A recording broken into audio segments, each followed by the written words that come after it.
कथी भी न सुना लगे बागोरे बगीचा कथी रे बिना न सुना लगे मोरे अगनावा कथी रे बिना न सुना लगे मोरे अगनावा कथी रे बिना न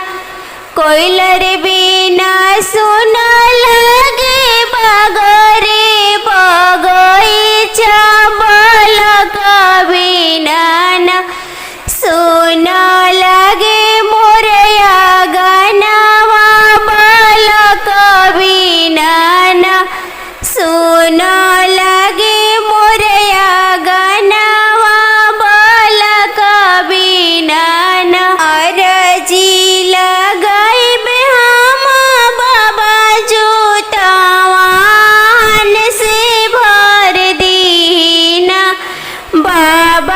सुना सनया गनावा के भर दीना बाबा सुना सनया गनावा के भर दीना आसीन मासे हो अष्टमी के दिनवा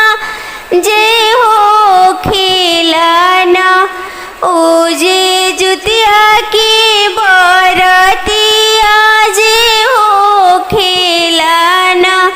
उजे जुतिया की बरतिया जे हो खिलाना सतमी के करब हम गंगाया स्नानवा से अष्टमी के ना उन्हें कर धरब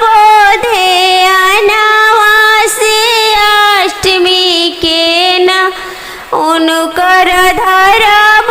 ध्यानवा जे अष्टमी के न आचारा पसरे हम मांगी न बेटा से बेटी न हो जितवान बाबा भरी दी सुना सनया गनावा के न जितवान